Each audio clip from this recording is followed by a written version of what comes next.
আজ তো ধর্ষকের কোনো বিচার হচ্ছে না, ধর্ষণ হচ্ছে পাইকারি দরে, বিচার হচ্ছে না। আইন এমন ভাবে ঘোরানো পেঁচানো, ধর্ষকগুলি খালাস পেয়ে যাচ্ছে। আবার নতুন কিছু ধর্ষক তৈরি হয়েছে, ধর্ষণ করে মেয়েটাকে হত্যা করে। আযানিয়াতু ওয়াজ্জানি ফাজলিদু কুল্লা ওয়াহিদিন মিনহুমা মিআতা জালদা। আল্লাহ তাআলা বলেছেন জিনাকারের শাস্তি হচ্ছে 100 দৌড়া মারা এবং প্রাণদণ্ড দেওয়া। জিনাকারের শাস্তি প্রাণদণ্ড দাও। জিনা করেছে প্রমাণিত হয়েছে, অবিবাহিতা যদি হয় দৌড়া মারো, আর যদি বিবাহিতা হয় পাথর মারিয়া উড়ায় দাও। আজ তো ধর্ষকের কোনো বিচার হচ্ছে না, ধর্ষণ হচ্ছে পাইকারি দরে, বিচার হচ্ছে না। আইন এমন ভাবে ঘোরানো পেঁচানো, ধর্ষকগুলি খালাস পেয়ে যাচ্ছে। আবার নতুন কিছু ধর্ষক তৈরি হয়েছে, ধর্ষণ করে মেয়েটাকে হত্যা করে।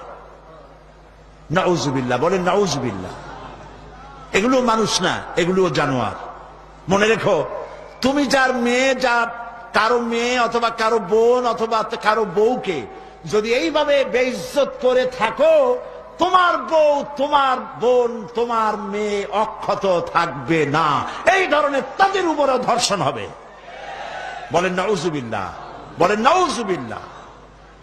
অশ্লীলতার প্রচার প্রসার যত বেশি হবে, জেনা ব্যভিচার তত বেশি হবে, ঠিক কিনা? তারপরে ডিসেন্টিনার মাধ্যমে হাবিজাবি ছবি এগুলি দেখানো বন্ধ করতে হবে। বিবাহ সহজ করুন, অশ্লীলতা বন্ধ করুন, জেনা ব্যভিচার ধর্ষণ এমনি কমে যাবে। আলহামদুলিল্লাহ বলে। এইস থেকে বাঁচতে পারে মানুষ কেবলমাত্র ধর্মীয় অনুশাসনের মাধ্যমে।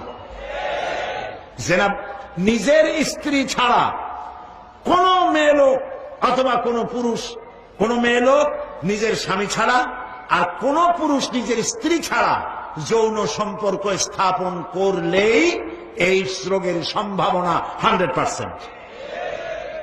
এইটা আগে যত এইডস এর সাইনবোর্ড ছিল সেগুলিতে লেখা ছিল ধর্মীয় অনুশাসন মানলেই এইডস বন্ধ হয়।